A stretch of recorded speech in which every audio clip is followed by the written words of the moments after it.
Yeah, okay, time to live free. Plenty goals I'm achieving. Some real life topics and talking financial freedom. Mindset, soul and love, everything in between. This is Freedom Podcast. Tune in, live free. Hey, got my mindset right and I got the drive. Planning one day, no more job, no more 9 to 5. Love money, mind. Love money, mind. This is Freedom. Tune in, cause it's going down. Woo!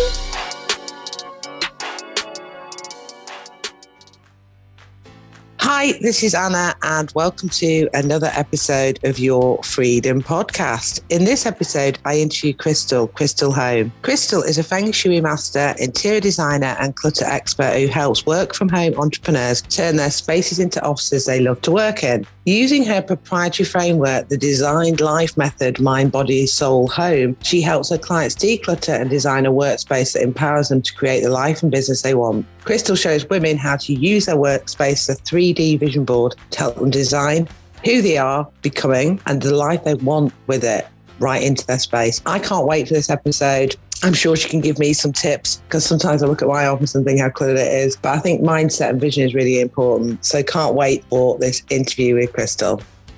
So hi, Krystal. It's great to have you here. I know it's always interesting when I'm interviewing people across the globe because I'm sat here and it's dark, it's evening time, and I can see all the light behind you as it's afternoon time for you. But it's great to have you on the show. Thank you. I'm super excited to be here.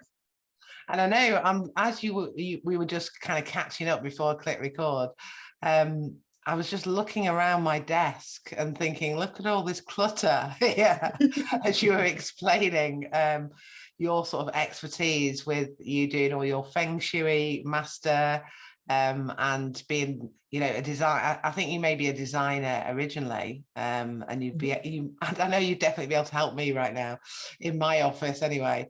But how did this kind of all come about? How did it all start with you helping people sort of declutter their office or their life really to design their life? I actually get that a lot with, oh my gosh, you should see my office. That's kind of, usually when people get me on the phone, the first thing I do is look around and they're like, oh, you should see. I think it all just sort of happened really naturally for me. In interior design, right? Decorating my space, it was always my thing. Even from the time when I was a really, really little girl, I would rearrange my bedroom and move my furniture around and, always wanting to paint my room or decorate this way or that way. Barbie dream house. I played with her relentlessly. Well, the house, not Barbie, but the house, the furniture, and decorating all the time. So it seemed sort of natural for me to want to go into that as a career. Strangely, it took me a while to figure that out, what I wanted to be as a grown-up for my job. But it was just always, I was always that friend. Everybody would call, hey, we're moving and I'm getting a new room, come help me. Or, hey, we got a new house, please help me. How do I decorate this? And so it was just sort of always my natural gift, I guess, right? That was just sort of my talent that I was born with. And so I went to school to become an interior designer. And it was in school that I was really, I would say, introduced to Feng Shui. One of my other passions was always sort of what I'll call energy work, right? Energy, magic, law of attraction, manifestation, whatever you want to call it.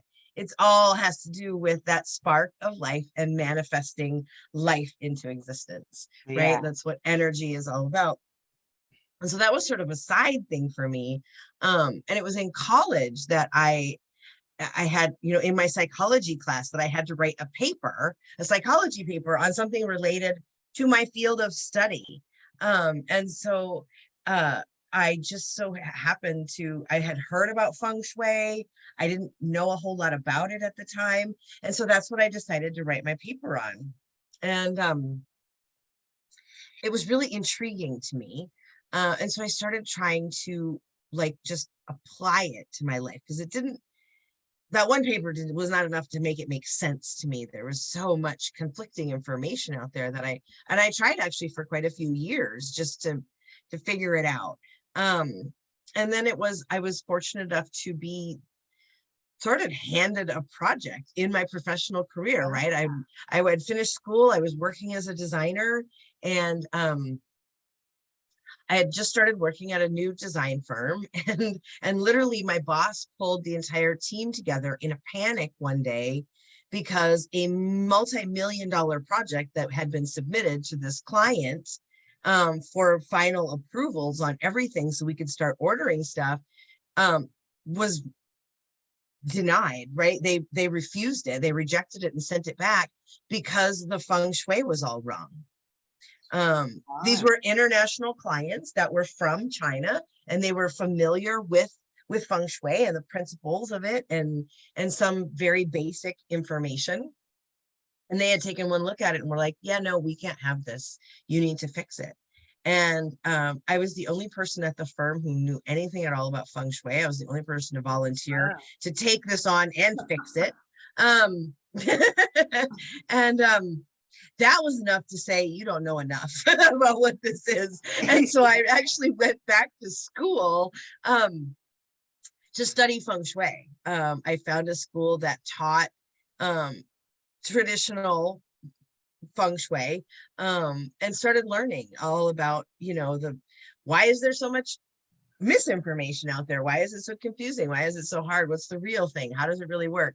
And then I started taking on clients. Well, I started applying it to my life, the real thing, not the fake stuff, which is what I'd been applying all along out of all these, books and stuff that I was finding in the whatever bookstore, library. And yeah, I started taking on clients, and that was the end of that. I just went that way. I found like my purpose right there. Love it. And that's really interesting. It's sort of like you say, it just happened from like an opportunity that came along. And when you were mentioning China, because before COVID, I went to China quite a bit because my sort of speciality is physical products, creating brands, selling them on Amazon, Etsy, e-commerce, and importing products. So I kind of understand some of that Chinese culture. But I've got to say, I don't know that much about Feng Shui, and, you might be able to tell me and explain to me a little bit more about how this can help people really, and how it can help me declutter my office right now. But how, what are the benefits? Because like you say, it is all energy, isn't it?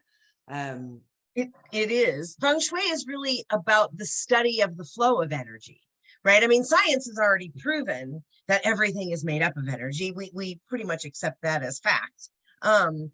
But none of the sciences really study the flow of energy and how it moves in our space and how it impacts us as humans and how it impacts like our lives, right? The energy that we're in alignment with, and the energy that we're in sync with, and the energy that we are creating and putting out into the world. Or maybe I should say, not that we're creating the energy, but the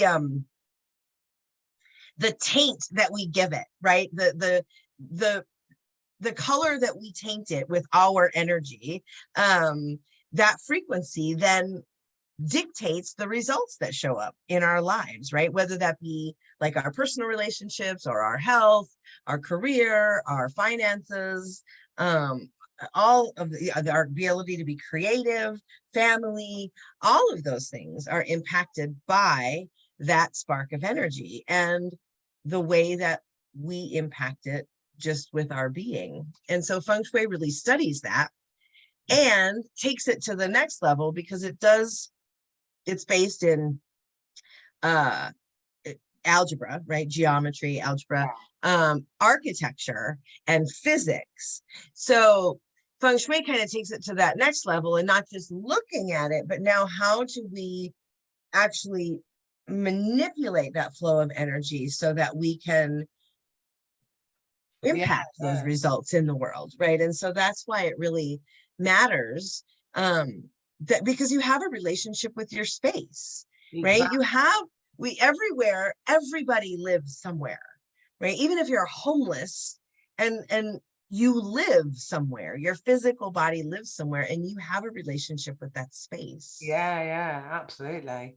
And so for people who might be listening to this that are thinking this is really interesting and like, how can I, where do I start? Where do I start with making sure that it's kind of like the flow, I see it, of my space. Is that right? Yeah. So where would you start? And obviously we can come to you and you can tell us all about how you can help us in a short while, but as a beginner, like, where would you start if you wanted to make sure that your space was flowing in the right sort of energy for you, Yeah. Well, here, I would say the best place to start is to start by recognizing that you have a relationship with your home, right? You have a relationship with the space that you are in. And so you need to start treating it like you have a relationship with it. Declutter your space. Clutter is not really specifically something that's talked about in Feng Shui. It is and it isn't, right? Clutter stagnates up the flow of energy, right? It causes the flow of energy to flow differently, or to stop, or to be still and stagnant, or what have you. But so it's not something that's super always addressed in Feng Shui directly, but in my experience working with clients, that's the thing that impacts us the most, because that's the part that really is reflecting what's going on internally for us, right? Our clutter is what reflects all of our limiting beliefs and all of the stuff that we've outgrown, the past versions of ourselves, or the current versions of ourselves that's carrying around past baggage that we don't need anymore. And so clutter is a reflection of all of that. And so when you start with decluttering, it allows you to kind of get down to the bare bones of getting rid of all of what is not serving you anymore, mentally, physically, emotionally, all of that. And then you have to really, if you really want your space to work for you, and the way that I work with clients is, a little different from most designers. Most designers just want to design the space as it is right now today, right? They'll maybe box up your stuff and stick it in a corner and pretend like it doesn't exist and then paint around it. I don't believe in that. I really believe in getting rid of all of the stuff that's not serving you, and then not designing for who you are today, because who you are today is just a culmination of all of the days previous to now. If you really want your home to act as a sort of like battery, right? An energetic amplifier, which is what it's meant to be. It's meant to be this, like, your home is your castle, right? It's meant to be your space that allows you a place to land and a place to jump off from and really go out and conquer the world. But if you want that to happen, it has to be that energy in alignment piece. So we have to design for not who you are now, but who you are becoming next, because we're always in a growth stage, right? Well, we're not always, I shouldn't say that. You are either in a growth stage or in a stagnant stage as human beings too. When we're stagnated, it's because we're cluttered, and our clutter is stagnant and we are stagnant. But when we are growing and becoming whatever, the next level, like my clients are specifically, I work with entrepreneurs, right? Work that have a home-based business. And so they're always looking to get to that next level of their business, right? Whether you get to 5 figures, then you're trying to get to 6, and then from 6, you're trying to get to 7, and then from 7, so you're always trying to get to that next level. And so you have to design for her. You can't design for today. You have to design for her of tomorrow, because that is what makes room for her to exist. I like that. She can't exist until we make room for her. You're planning for your future self all the time. So but this is getting much more intentional and much more granular about it. And then from there, like for me, when I work with clients, my next step from there is once we've gotten all that part done, then we do the actual like feng shui calculations. For that part, I definitely recommend, working with a professional. It's master's degree information. So and I made this mistake too, right? Getting a book and thinking that's the answer and I can just do it from there. It's really a disservice, right? It would be like saying I'm gonna, I'm gonna go to a doctor who read a book once and I'm just gonna do it myself. I don't need a brain surgeon. I read this book, I can do it myself. Just and cut your head open and just start doing surgery on your brain. It just doesn't, it doesn't, yeah, exactly. It would be silly, right? I get, the idea of DIY, but it's like anything, isn't it? If you want, that's one of the ways that we sabotage ourselves, actually. If we want to be more healthy, we find a coach for that. If we want to, and a personal trainer, it's just seen as like standard, normal. People do it all the time. If we want a business, if we want to, whoever's got the expertise in that area, that's what we need, and that's just the quicker way to kind of get to where we want to get to. Because otherwise, trying to do it yourself just takes so much longer, and actually, half the time you park it and don't implement it. So, or you do it wrong, and then it fails, and then you're, now you've set yourself back so far that you might never catch up, right? You might never get it right. You might just give up completely. So yeah. So that's what you're leading me on to my next question, because I was going to say, yes, for people who are listening and going, wow, I want to know more about this. How can you help people? And obviously you work with clients and you help them go through the process that you were talking about, but do you have programs? Do you do one-on-one coaching? Like, how does it all work? Like, how can people who are listening think, right, I need Krystal in my life. How do I get her in my life? I do. I have a couple of different ways actually that people can work with me. People can work with me one-on-one. I do take one-on-one clients where I literally do the design work for you. It's a co-collaboration, and people are able to just, we can sit down and have a conversation about your space, because it's super personal, right? Your space. And so that's one of those things that really does require one-on-one work. And I also have like group programs where we're just doing the decluttering part together, and we're just sort of conquering your space and your clutter. So from there. That sounds really cool, actually. I'd be quite interested in hearing a little bit more about that. And so what do you think are like the problems of not dealing with all this stuff? Like, for people who are listening thinking, oh, it's not important. So I'm going devil's advocate here. What are the problems with not focusing on like living in a cluttered place, and also the Feng Shui and kind of like the energy part of it? What would you say? Why do people need it? Like, well, I mean, you can choose to struggle for as long as you want to, right? That is always a choice. But, the longer that it's like swimming in quicksand. Yeah. Right. Like, how long do you want to struggle? I've done several interviews where we end up talking about this whole idea of, fake it till you make it, right? Is sort of a principle that was really popular for a long time. But it implies that you can be successful without ever getting real, without ever facing your crap. And the fact is, it's not going to work. Your clutter is your crap.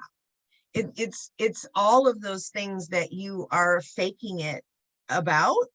And until you face it, you really won't make it. Because you're going to keep yourself stuck in this stagnant energy. It's literally a way we self-sabotage ourselves. And it's like it's a self-fulfilling sort of prophecy, right? Because we have these limiting beliefs that we don't deserve it, or we're not worthy of it, or we can't have it, or whatever those things are.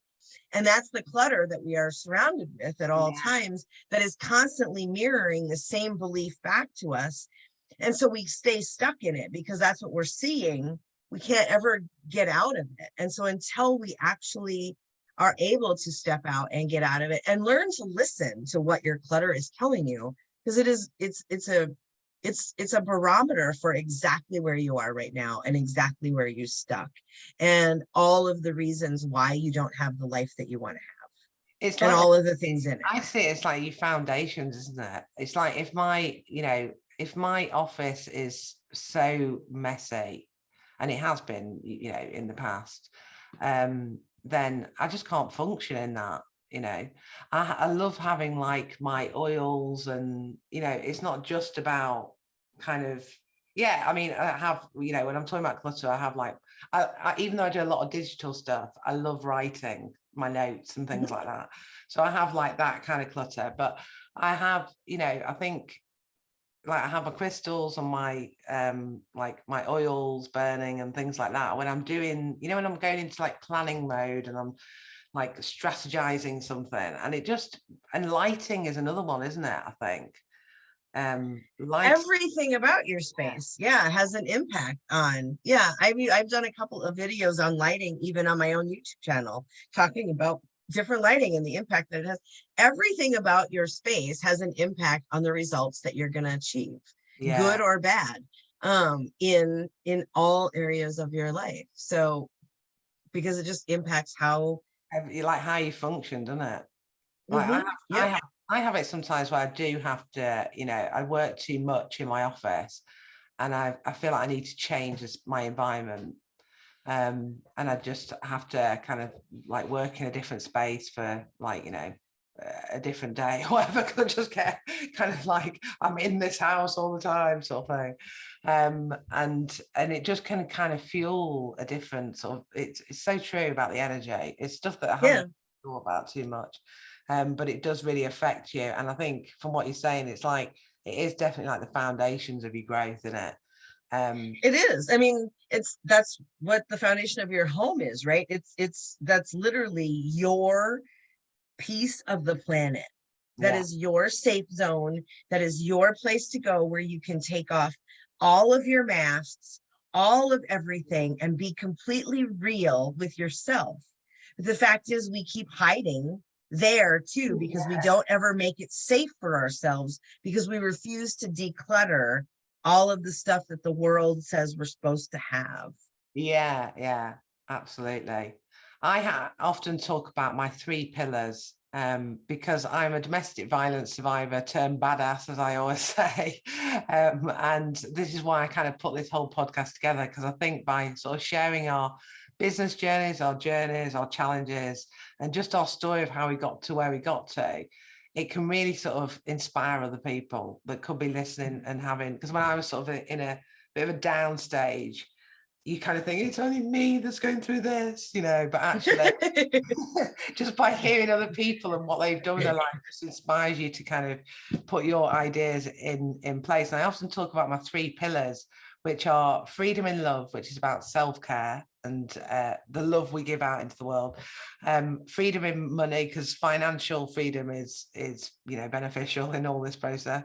And freedom in mind, because those have been the 3 things that have kind of helped me get equilibrium, really. Because when I was, being a single mom, well, I still am a single mom, but I've been a single mom and not caring about me, like not spending. And I think that encompasses our space, doesn't it?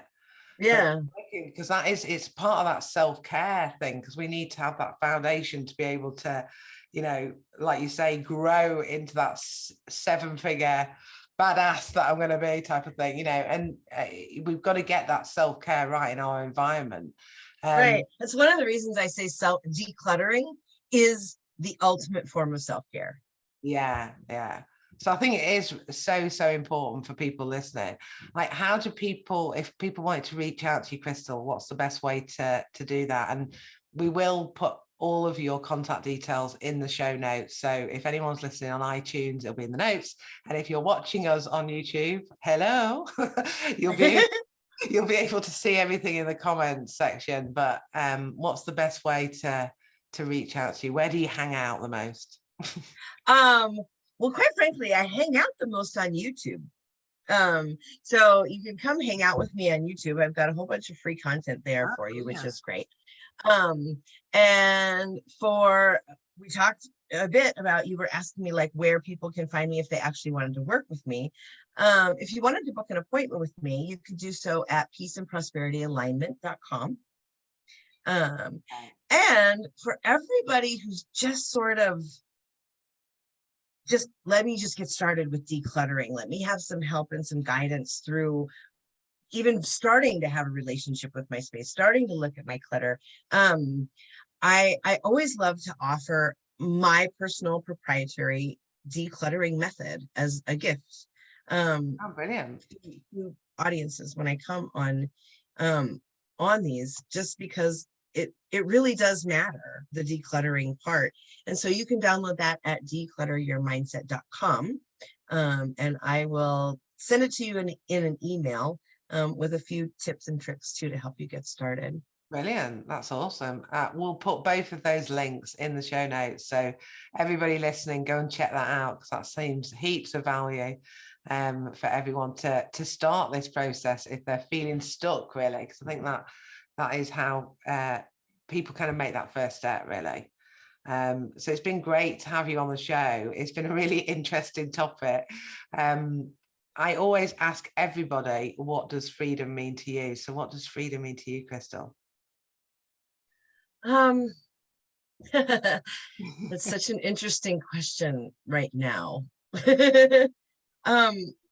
Freedom is, to me, is the ability to live my life by my choice. Yeah.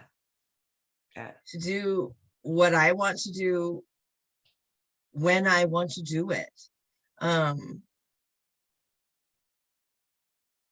Yeah.